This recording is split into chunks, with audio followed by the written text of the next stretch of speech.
Hey, y'all. Thanks for checking out another episode of Carolina Whitetails Indoors Edition. I'm Jesse, and I'm looking forward to talking with my guest today. I've recently come across his YouTube channel, Guide to Georgia Outdoors, and it's quickly becoming one of my favorite because not only does he show different techniques when it comes to hunting and fishing, but also shows how to clean and then cook the animal. And with that content, I can't think of anyone better to talk to right here before the beginning of bow season. My guest is Blake Jeffers. Blake, how you doing, man?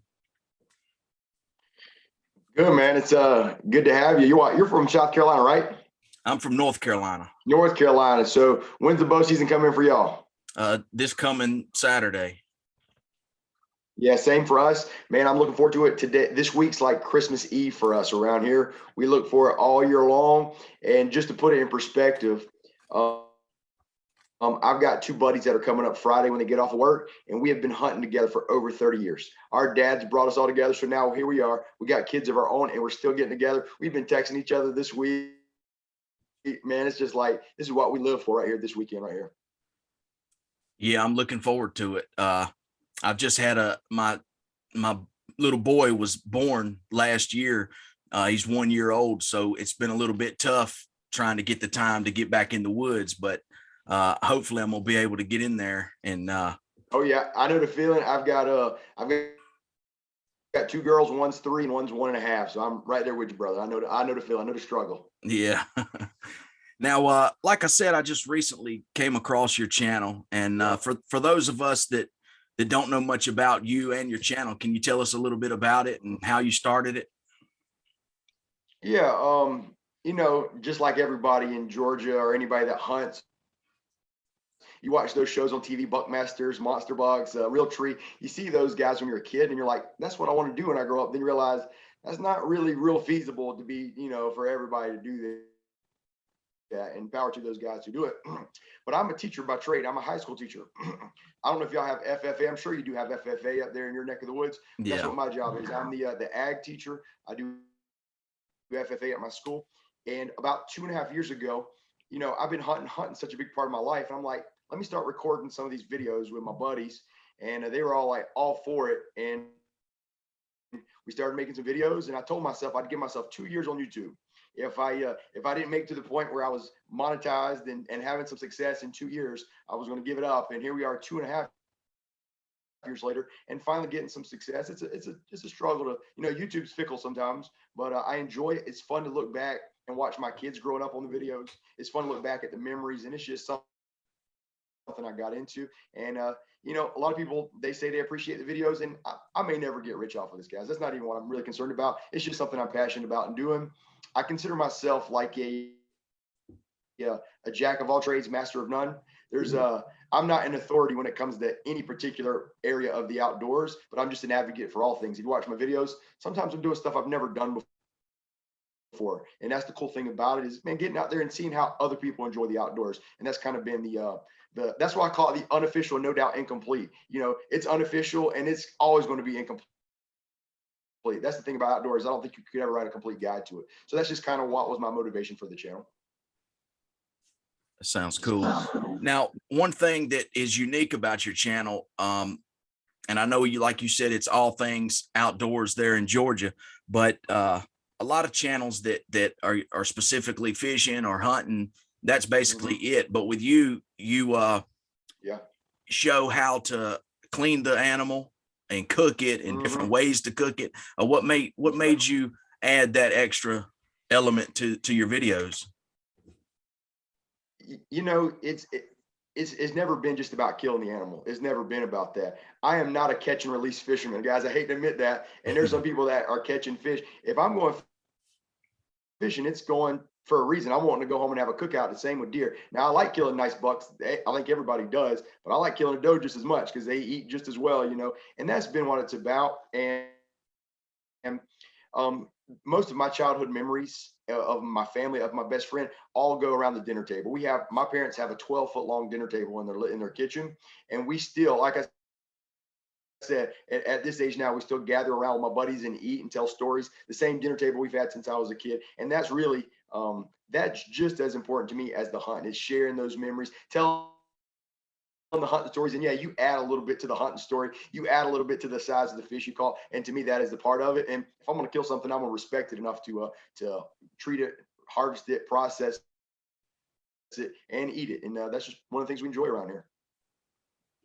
Yeah, I just watched the video just a little bit ago before I got on here to talk with you, where you was setting some traps and caught some coons and possums and cleaned them up and cooked them. I think you said your wife didn't quite want to try it, but I thought that was pretty cool. No, she didn't.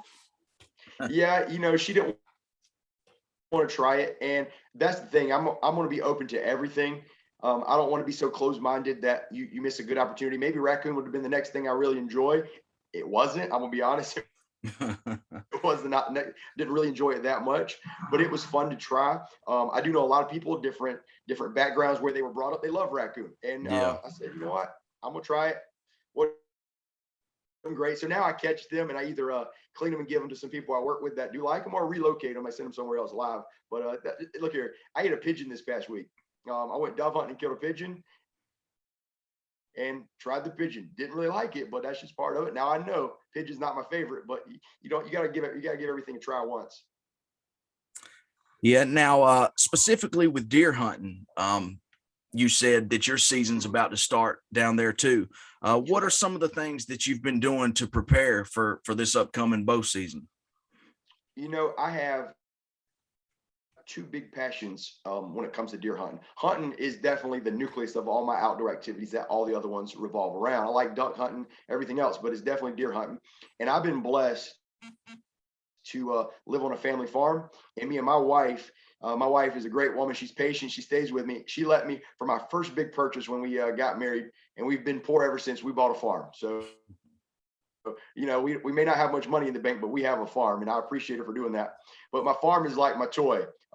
I just got done this week planting 8 or 9 acres worth of food plots on the farm over about 12 different plots. I love that part. I finally got the farm where most every time we go hunting, we can see a deer. Maybe not what you want to shoot, but you got a good chance of seeing something. And I love the preparation that goes into the hunting on my place. Trail cameras, running, different feeders, running different things, and seeing the deer grow and seeing them grow over the course of 3 or 4 years. Practicing the bow. I love bow hunting. I'm not a diehard bow hunter from the sake of once deer rifle season comes in, I'm going to trade the rifle in because I like to kill deer. But I love bow hunting because it gives you that extra month of hunting, and there's a challenge part of it. But that's one part. The second part is I love public land hunting. That's a whole different animal of hunting. And, I get super excited when I go in public land and kill a buck that I would pass up 5 times in a row on my own property. It's just a completely different type of hunting, going in there to a place where you're depending on your effort that day of scouting versus here I'm trying to grow these. Different type of hunting. I love them both. You mentioned you was planting food plots on your property. What type of things did you plant? This year I had 9 plots, some of them anywhere from an acre to a quarter acre. I planted a fall blend. It has wheat, rye, clover, or crimson clover, some rape. I mixed in a couple plots for chufa because I do like to turkey hunt a little bit as well. But and my buddy just about cut my finger off. He about cut my finger off on the spreader this past week. But it wasn't as bad as I made it seem. But I tried to punch him when he did that one. But that is, what good is a farm if you can't share it? And my buddies, I said, guys, we got to get food plots in, and they were up here within the hour and spent the whole week. Spent the night planting food plots. So you best believe they're going to be hunting with me. And that's my biggest thing, is sharing the outdoors. I in the past couple of years since I've started YouTube, I've put down my bow and my gun a lot just to get in a tree with running the camera with my buddies. And that's, in the past, I was wanting to shoot everything I've seen, but I love just sharing the outdoors with my friends, my family. I got 2 girls that I can't wait till they're old enough to start hunting with me, and I'm hoping that'll be pretty soon. Yeah. So how long has it been since you've bought the farm that you're hunting on? I bought it 10 years ago. I've been teaching for 11 years. I've been a high school teacher for 11 years. And my very first purchase, was the farm, and it's taken me 10 years to get it just about how I want it. It's still not perfect. I still got a few spots where I want to build a road here. Now I've got nice box stands that are enclosed. It's just taking some time, and here's the cool thing is the farm where we live right here was where my great grandpa lived. All right. Then my grandpa, who just passed away a month ago, so there's some sentimental value to it. My family lives here, and I was able to buy the adjacent farm that touches our farm. So now we've expanded the farm. And here, look here, it might have my name on the deed, and I might have to pay the payment, but I got nieces and nephews that treat it like it's theirs, and I wouldn't have it any other way. How much property is that you're hunting and planting and that sort of thing? The farm we live on is 100 acres. It's the one that my family bought years ago when I was a kid and grew up. The farm me and my wife bought that touches it is 200 acres. We were able to buy 200 acres. I mean, it's literally touching the property. I ride from a four-wheeler from here. I've got my uncle's property who lives down in Jacksonville, and so we're able to use his property, which is about another 100 acres. And then recently I had a brother-in-law who moved up here and bought about another 160 acres. So all in, you add it all up, sometimes you can feel like you're on top of each other, but it's enough where you can and I got a good relationship with my neighbors, and we all kind of agree to not just go in there and shoot every deer. And we have a good agreement with them, and I mean, at this point in my life, if my neighbor kills the big buck that I've been hunting, I can be happy for them. There's a time where I might be a little upset and jealous, but I'm not there anymore. I feel like we're all putting in the effort. We all respect each other. I've been blessed with good neighbors up here, and that's what it's about. So you said you bow hunt a little bit when season starts, and then switch to your now your rifle. I bow hunt oh yeah, that's right. I bow hunt a little bit. Now, when I say a little bit, I'm in the woods 5 days a week. I bow hunt, but soon as rifle season comes in, I trade it up, and I don't really go back to the bow ever. So I wouldn't say I'm one of those bow hunters that hunt year round. I'm gonna hunt 5 days a week during bow season, and then when rifle season comes in, I'm gonna trade. I even got a black powder this year, so I'll get that extra week of black powder season. But I shoot a bow this year, and some people got their different opinions. I actually got a crossbow. That's my next question. Did you shoot the main reason is compound or crossbow? Okay. I've been shooting a compound. I killed my first deer with the bow when I was 10 years old. Okay. And I have not missed a year that I haven't bow hunted. It's been real important to me. This past year, I went to a crossbow, and people, there's the haters out there. You ain't got to worry about it. It's illegal. But the reason why I did that one was primarily because self-filming, it's just a whole lot easier with a crossbow. Yeah.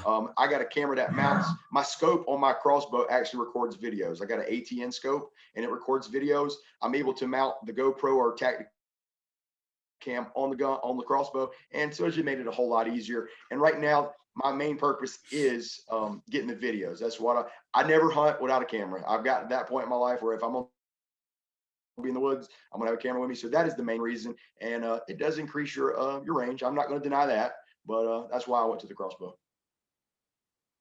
Yeah, I was curious about that because I kind of did a similar thing.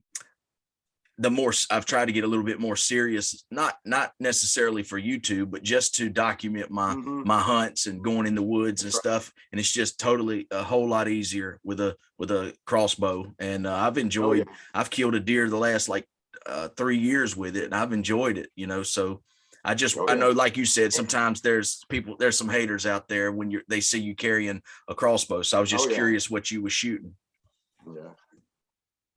Yeah. I mean, I still have both, and I still, I do have stands set up specifically for the bow and specifically for the crossbow. And if you've hunted with the crossbow, it ain't a chip shot. It's still a difficult, you still got to get that deer broadsided. You still got to get him with a good range, and but they're still challenging. But that's just where I'm at. And look here, I've had to do some things. There's been styles of hunting that I've never been a big fan of, but I've had to tell myself that is legal. That's the way they were raised to do it. There's nothing, it's just part of hunting. I've never been a dog hunter per se, like hunting deer with dogs. Right. And that's something I've done, but I can't get mad at somebody else for doing it because they're not breaking any laws, and that's just that's the way they were raised. So hey, live and let live. Yeah, I understand both sides of it because when I was younger, I've hunted with a dog club a lot. Now I'm a big steel hunter. I love steel hunting, and I don't really hunt with.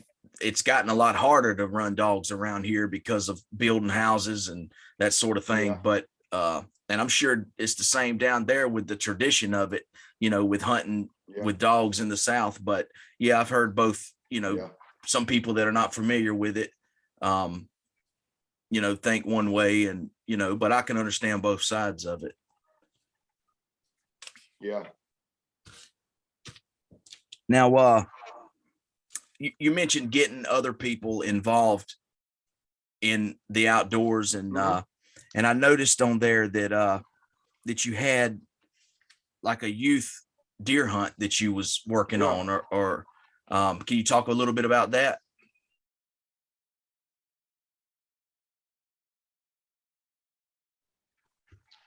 Sure. I mean, I'd love to. I actually just spent the past hour and a half, 2 hours on the phone with the parents dealing in regards to this. Back in March, I got involved with running the camera at a Outdoor Dream Foundation hunt. Now, the Outdoor Dream Foundation is from South Carolina, and what they do is they take kids. They're responsible for getting kids that have dealing with some life altering, maybe cancer, maybe a physical disability. Sometimes it can be terminal, sometimes it can be temporary, whatever it may be. But they get kids into the outdoors, and I got involved with the turkey hunt back in March. And I said, man, here I am. I'm perfectly healthy. I got perfectly healthy kids. I've got deer on my property. I said, man, I got to start being able to share more of this property with someone. So before I planned it, I met with my wife, my parents, they live on the farm, my brother, all my friends, and every one of them said, you plan it and we're going to give everything that we got. We're going to make sure we got every effort, everything's taken care of. And it's really been, everybody I've asked has been great to be a part of this. And October the 8th, 9th and 10th, I believe the 9th is the Saturday. That's opening day of youth season, or youth gun season here in Georgia. And I've got 8 kids with the Outdoor Dream Foundation that are going to be coming in. We've got hotel rooms. We have a venue, like a wedding venue out here on the barn where people use for weddings. We're having a big cookout for them. We're having live music. We're having all the above.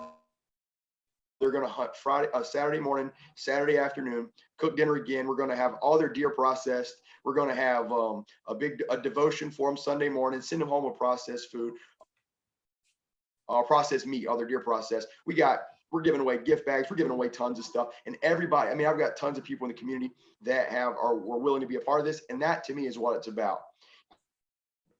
I had somebody come up to me and ask me, he said, are you worried about them killing all your deer? Are you worried about them hurting your deer hunt in the future? And I said, absolutely not. Absolutely not. It would mean more for me to see a kid who is, I got kids from ages from 12 to I think 16. It would mean more to see one of those kids kill a 4-point than it would be me to kill me a nice 8-point this year. And I mean that 100%. And so I got all them kids coming in. I just got off the phone with them, and the parents are excited. And it's a break for the kids. It's a break for the parents, just to be kids, man. Don't have to worry about what they're going through, and just go out there and enjoy time in the woods, shoot a deer, and not worry about doctor's appointments they got to go to when they come back, or medical bills or anything like that. And that's truly what I'm passionate about. Yeah, that's awesome, man. Especially with all this coronavirus stuff that's been going on, and people being shut down in their house. And then that's an awesome, you know, way to get kids out in the woods and get them involved. That's pretty cool, man. Yep. Yeah. Now, man, we're excited about it. Yeah. Now, when did you say that you're going to do it? They're coming in on October 8th. They're hunting on the 9th, and they're going back home after breakfast on the 10th. So just a little over a month from now. That's cool, man. That's why we planned the food plots. I've got I had to adjust my deer stance. I'm typically like a ladder stand or a climber type of guy, but I got shooting houses for these kids to get in, because some of them are mobility impaired. And we're going to make a video of this. I'm hoping to document this over a course of maybe 2 or 3 videos for the channel, and just something for them to be a part. And I've actually got a video on my channel for a turkey hunt that I did with them, and some of the same kids that were in that turkey hunt video are going to be coming next month. That's awesome, man. That's really cool. Now, you as an experienced outdoorsman, and you know, for people maybe like young kids like you're talking about, but just maybe kids, or maybe people that have never really hunted before, or got in the woods. What is something like a piece of advice that you could give them? Maybe if they're just starting out, maybe something that somebody told you when you was younger that maybe helped you. For somewhere we went wrong in the past 15 years of hunting, and I'll admit this: we have gotten where the horns, the size, the antlers are more important than anything. My dad, when he raised us up, he wanted us to be outdoorsmen, and he let us shoot deer because he knew that if you're just hunting antlers, you may not kill a deer. So an 8-year-old, 9-year-old who's getting into hunting, if he can only shoot a 130-inch deer, he might go 5 years without killing one and lose interest. My thing is, if it's legal, go out and do the outdoors the way you want to do the outdoors. Don't break any laws, but go out there. Don't worry about if you kill a 4-point. Don't worry about what people say about you killing a 4-point. Go out there, enjoy it. Find you someone who you can enjoy it with. Killing a deer by yourself is fun, but killing it with somebody else and you can tell the story with. So find you somebody who you can, a mentor or a friend, enjoy the outdoors with them. Hunting clubs are good. I've never been a real members of hunting clubs, but there's a lot of good hunting clubs. At my school, I started doing a hunting and fishing club. We meet once a month and basically just to share pictures, talk about hunting. We don't do a hunting trip, but I'll get all the kids that are the hunting and fishing club to come out to my farm. One day they get to miss a whole day of school and just come fishing at my farm and have a cookout. So just join something to get in the outdoors. And here's the thing: you may start turkey hunting and realize, not a turkey hunter, but that might open the door for something else. It ain't about, I can tell you, I would prefer to shoot a big buck, but it ain't about the big buck, man. It's just about being in the outdoors, sharing the stories. Some of my best memories are with my buddies up here, and we go hunting, and 8 of us would kill a combined 3 ducks. That's it. Many people would think that's a horrible day, but no, to me, that's one of the best days because I'm right there with my buddies. So find somebody you can share the outdoors with and get out there. Don't worry about what the size of the antler. Don't worry about what people say, because when you post something on YouTube or Facebook or whatever, people are gonna be like, that buck needed 1 more year. People say that all the time. I wouldn't have shot it. You do you, man. That buck didn't get 1 more year. I'm gonna be eating it for the next year. That's what's happening. Yeah. I think that's good advice, man. Everybody's so focused on social media that I've even heard of like people not even wanting to post certain pictures, whether it be their first deer or their first buck because of the antler size. And that's just crazy, man. That's not how it should be, No. Me and my buddy got so excited. We went to public land with the black powder, and we're grown men. We've killed plenty of deer, and he killed a 6-point on public land. But me and him were fist bumping to every one of them, and that's to me what the outdoors is. And somebody like, why would you kill a 6-point? I'm like, well, he was legal, and we're gonna eat well for the next couple of weeks. So yeah, you do you. Yeah, I agree with you on that. Now, before we wrap up here, I just wanted to ask you about I've seen a couple videos on your channel where you're using a crop damage permit, and I guess to protect the crop as well as to manage the herd. I've heard of people using these type of permits, but I don't really know that much about it. And I think in the video or you had actually went at night and was using night vision. And I think you said that you had got some negative comments and people were saying it's illegal. And I know it's not because of the permit. And I was just wondering if you could talk about that particular permit and how you go about doing it. Yeah. My job dealing with FFA and agriculture, I come across a lot of farmers. That's just the nature of my job. And farmers, their job is to grow a crop.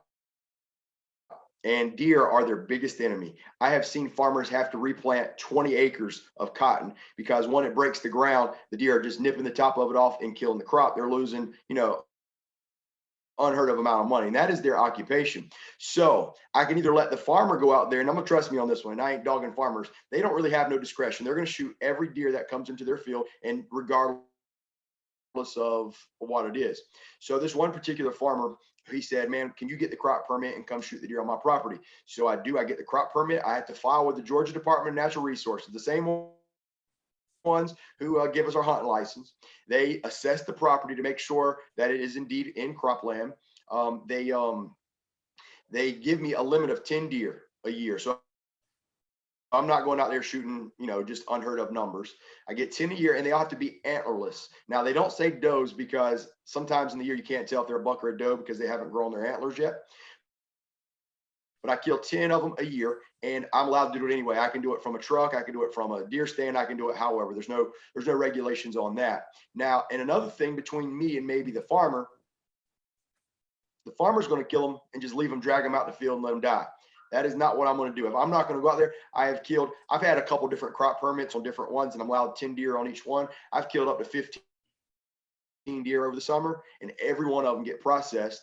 And I've even called people in my church, like guys in the church, and say, hey, I got 6 or 7 deer in the walk-in cooler. Why don't we all get together, process these, and we can all feed our family, meat over there. Because I promise, I have no interest in shooting a deer, let it lie. We're going to go out there. And yeah, I got some night vision gear, and it does make it a little more interesting and fun. So I go out there and do that.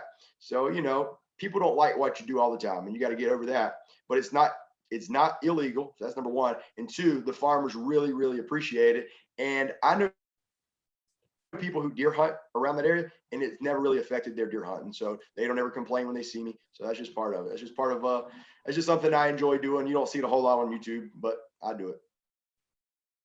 Yeah, I wanted to ask you about that because, like you said, you don't really see it a lot. And I've heard of people using crop permits, but I've never really known that much about it. And I wanted to ask you that.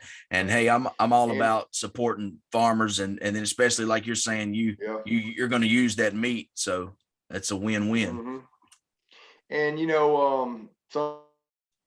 some people, there's always going to be haters. That's just how it is. And I don't know if you ever got to watch my I had a video where I was shooting deer in a neighborhood in Savannah. I don't know if you've seen that video. Yeah, that's actually the video that brought me to your channel. Okay. That video, I got more hate on that one than probably any other video that I have that I've put out there.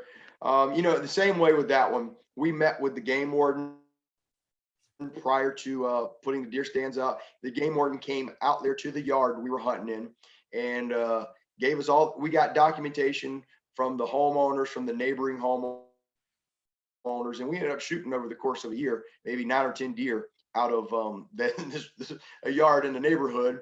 And trust me, I'm from Savannah. That's where I grew up originally, and there's no shortage of deer. There's no shortage of deer at all. And so, when you're dealing with a neighborhood, sometimes you're dealing with a different type of people that are not hunting per se, and they kind of didn't appreciate that. But the people that watched the video that were hunters, they appreciate it, and they understood the need for it. So that's just part of it.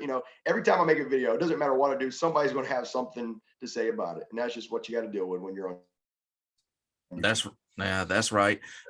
Most of these neighborhoods in these suburban areas, man, they're overrun with deer. I mean, it's crazy. But man, I say keep doing what you're doing, man, because I like the content.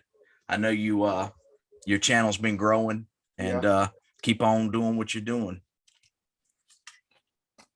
Yeah, man. And I checked your channel out too, man. I really like the content. This is kind of a niche I haven't seen much, man. Interviewing, getting with people in the outdoor, YouTube business, whatever. I've seen some other interviews you had, so I really like your content, man.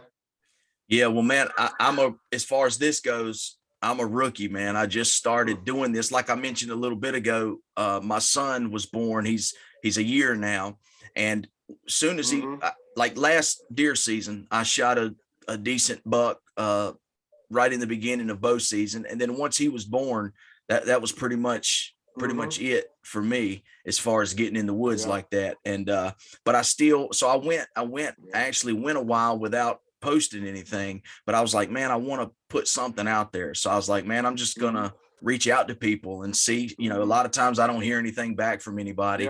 So I appreciate you getting back with me and just talk with different people about hunting and deer hunting and the outdoors. And it's just something I thought that was a little bit different. Yeah, that's the thing that really drew me to the version of YouTube that I do, is we all do outdoors a little differently. I've fished I've done experienced fishing that I've never done, hunting that I've never done before. And that's kind of my purpose for doing the channel is, and I'm sure your state's the same. They got a lot to offer. These states have a lot to offer, and people can get preconceived ideas of what the state has. And I'm like, man, I want to experience it all. Yep. I agree with that, man. Well, And man, you gotta stay tuned to the channel. And next year, G2GO is going G2AO. I will be spending 9 days in Alaska, doing oh a wow. full week of halibut fishing, salmon fishing, sockeye. We're gonna go fly on one of them little puddle jumper type of airplanes and go see the grizzlies up in the mountains. So you gotta stay tuned to that one. I'm trying to do a video a day while I'm up in Alaska. That sounds cool, man. I look forward to following you and seeing the different types of content and this, going to Alaska and also the youth hunt. And I just I look forward to it, man, because like you said, everybody's kind of got a different thing. And Yeah, I man. just enjoy watching people do, people on different people's channels and seeing what they got going on. Mm-hmm. Well, I'll leave you with this one, Jesse. I really appreciate you taking time to let me be a part of your YouTube channel.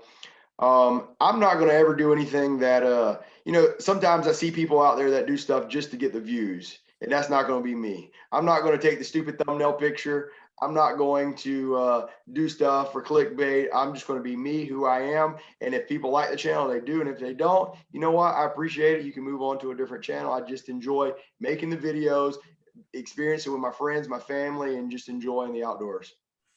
I agree with that. I mean, that's basically how I just started posting stuff, was not because of trying to get any type of views, was just basically because I enjoyed it and I wanted to try to get into like filming my hunts and that sort of thing. And I just love the outdoors. So, it wasn't about that, but I agree with you on that. Well, man, I appreciate you coming on here and giving me a little bit of time to talk to you. And is there any websites or social media pages that you could give us that people could check you out? Yeah, you can. Facebook is just Blake Jeffers, my name. The Instagram is _G2GO_. Somebody already taken G2GO, so that's already taken. And obviously on YouTube, you can find us at G2GO or Blake Jeffers. And I say us, my name might be the one associated with it, but my buddies and my wife and everybody, it's really more than just about me. It's not even about me at all. It's just about the outdoors and experiencing it and bringing it to people that want to watch it. And if they don't want to watch it, then hey, move on to Carolina Whitetails. I don't care. Do what you want to. All right, man. Well, I appreciate it. Folks, I appreciate you checking this video out. Make sure you give us a thumbs up and subscribe to the channel, and keep following Carolina Whitetails. I appreciate it.